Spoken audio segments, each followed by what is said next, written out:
वागीश्वरी हिंदी कक्षा में डॉक्टर नीरू मोहन वागीश्वरी आप सभी का स्वागत करती हैं।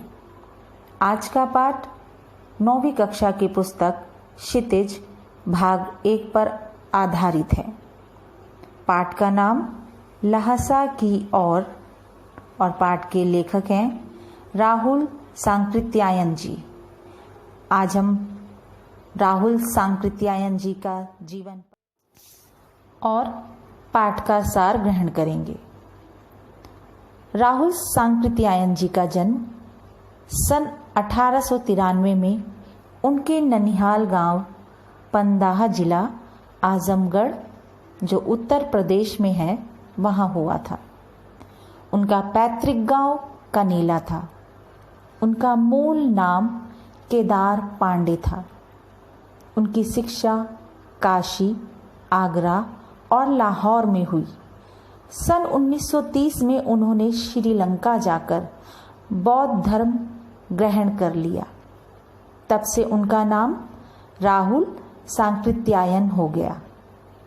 राहुल जी पाली, प्राकृत, अपभ्रंश, तिब्बती, चीनी, जापानी और रूसी सहित अनेक भाषाओं को जानकर पंडित और महापंडित कहे गए।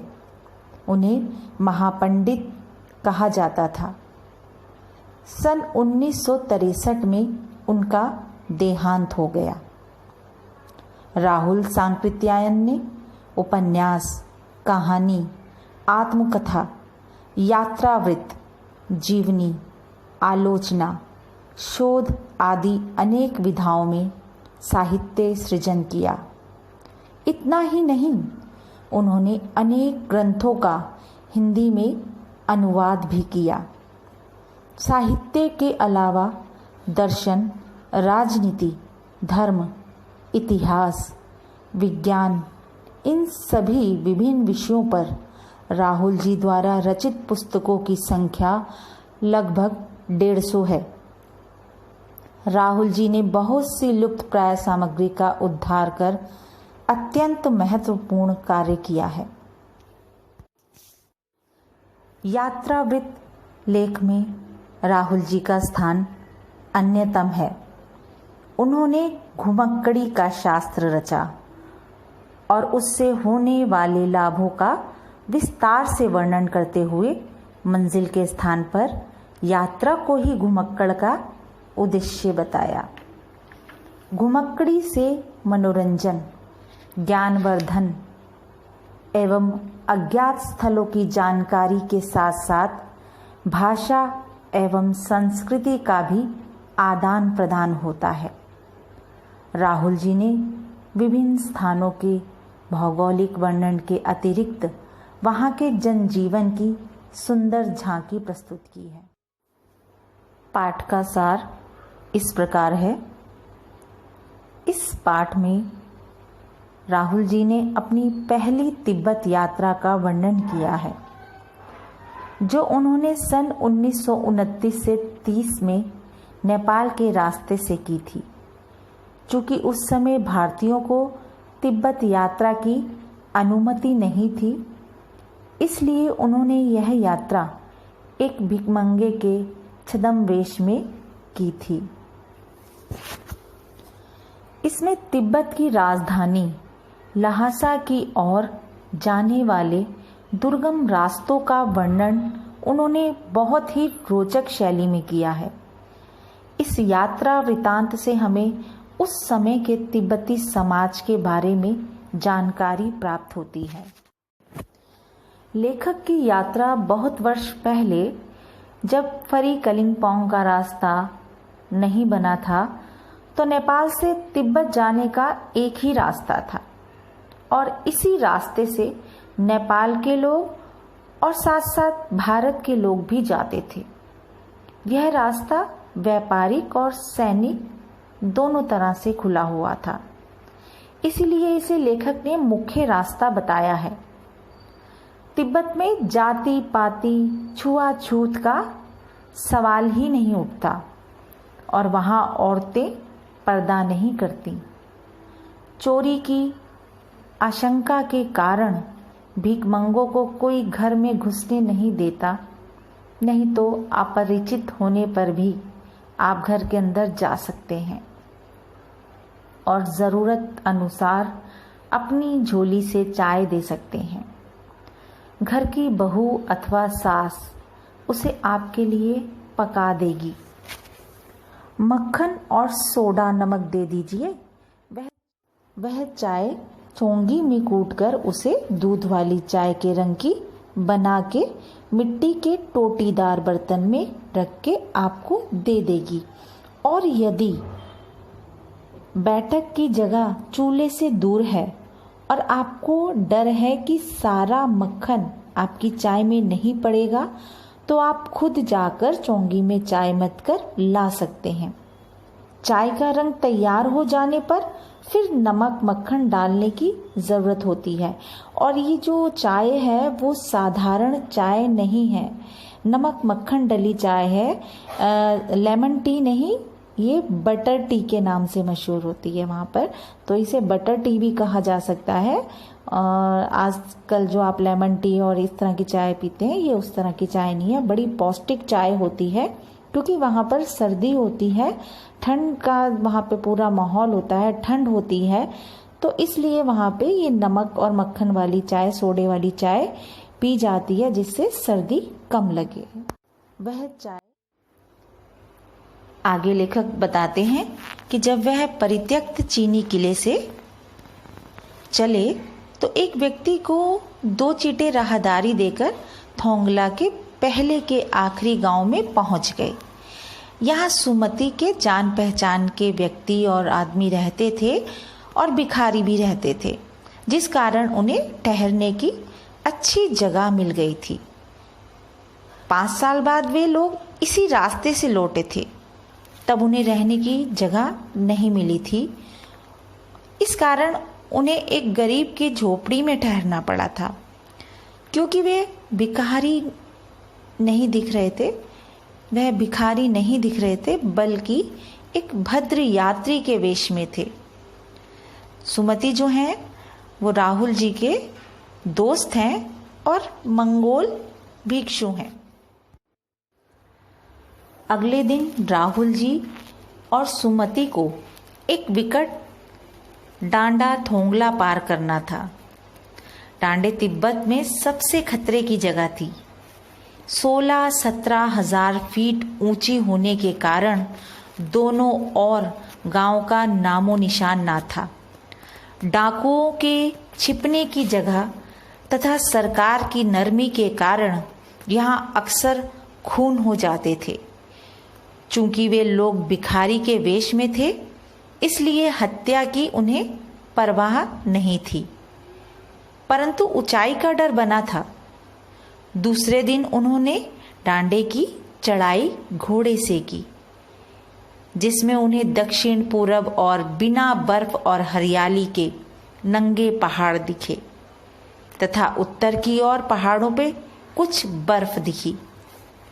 उतरते समय लेखक का घोड़ा थोड़ा पीछे चलने लगा और वे बाएं की ओर 1.5 मील आगे चल दिए। बाद में पूछकर पता चला लंकौर का रास्ता दाहिने की तरफ तथा जिससे लेखक को देर हो गई और सुमति नाराज हो गए, परंतु जल्द ही गुस्सा ठंडा हो गया और वे लंकौर में एक अच्छी जगह पर ठहरे। वे अब तिंगड़ी के मैदान में थे, जो कि पहाड़ों से घिरा टापू था। सामने एक छोटी सी पहाड़ी दिखाई पड़ती थी, जिसका नाम तिंगरी समाधि गिरी था। आसपास के गांवों में सुमति के बहुत परिचित थे। वे उनसे जाकर मिलना चाहते थे, परंतु लेखक ने उन्हें मना कर दिया और लहासा पहुंचकर पैसे देने का वादा किया। सुमति मान गए और उन्होंने आगे बढ़ना शुरू किया। उन्होंने सुबह चलना शुरू नहीं किया था, इसलिए उन्हें कड़ी धूप में आगे बढ़ना पड़ा। वे पीठ पे अपनी चीजें लादे और हाथ में डंडा लिए चल रहे थे। सुमति एक और यजमान से मिलना चाहते थे, इसलिए उन्होंने बहाना कर शेखर विहार की ओर चलने को कहा। तिब्बत की जमीन छोटे बड़े जागीरदारों के हाथों में बटी है। इन जागीरदारों का बड़ा हिस्सा मठों के हाथ में है। अपनी अपनी जागीर में एक जागीरदार कुछ खेती खुद भी करता है, जिसके लिए मजदूर उन्हें बेगार से या बेगार भी मिल जाते हैं।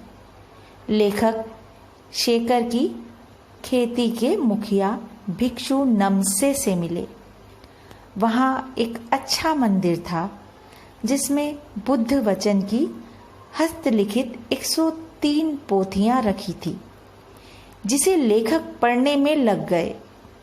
इसी दौरान सुमति ने आसपास अपने यजमानों से मिलकर आने के लिए लेखक से पूछा, जिसे लेखक ने मान लिया। दोपहर तक सुमति वापस आ गए।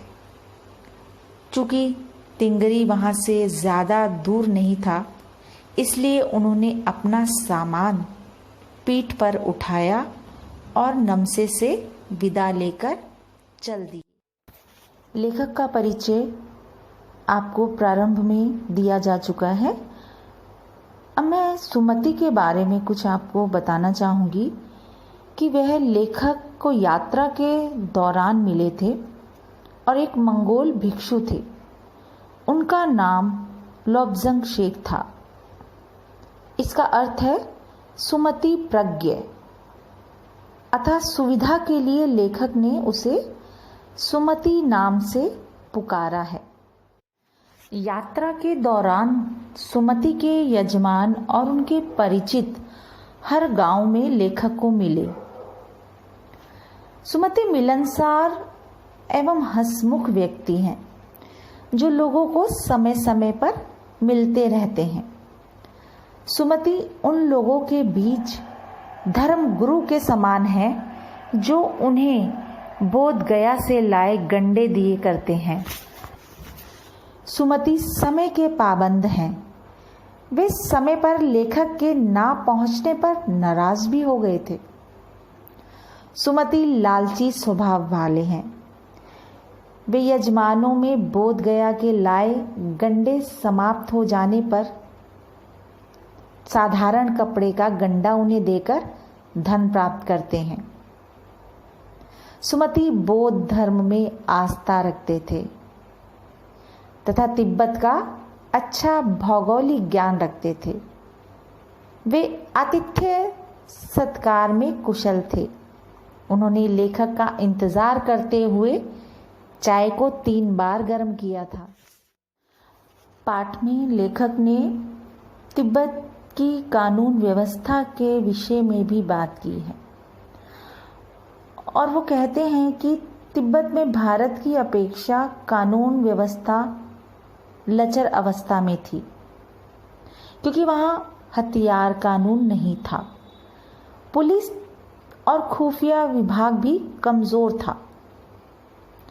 निर्जन स्थानों में किसी की भी हत्या या लूटपाट आम बात थी।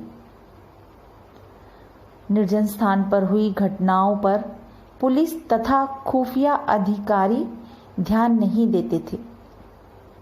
हथियार कानून नहीं होने के कारण लगभग सभी के पास डंडे की तरह पिस्तौल और बंदूकें रहती थीं। अतः आम आदमी भी किसी की हत्या या लूटपाट करते हुए डरता नहीं था। जबकि भारत में अगर हम देखें तो ऐसे खुले अपराध की आज़ादी कभी भी नहीं थी और ना ही मिल सकती है। लेखक ने तिब्बती समाज के विषय में भी बहुत कुछ लिखा है और लेखक कहते हैं कि तिब्बती समाज अत्यंत खुला था। संकीर्णता का नामो निशान ही नहीं था। लोग जाति पाति, छुआछूत, ऊंच नीच के भेदभाव से परे थे। महिलाओं में पर्दा प्रथा प्रचलित नहीं थी। वे सभी से घुल मिलकर बातचीत करती थी। अनजान व्यक्तियों से भी वो घुल मिलकर बात करती थी और उन्हें चाय पानी पूछ लेती थी। उनको घर के भीतर आने की भी अनुमति थी। छंग अर्थात मदिरा पान वहाँ के व्यक्तियों की, वहाँ के लोगों की दिनचर्या में शामिल था। लोग अत्यंत धार्मिक प्रवृत्ति के थे। वे गंडे के नाम पर साधारण गांठ लगे कपड़े को भी अत्यंत श्रद्धा के साथ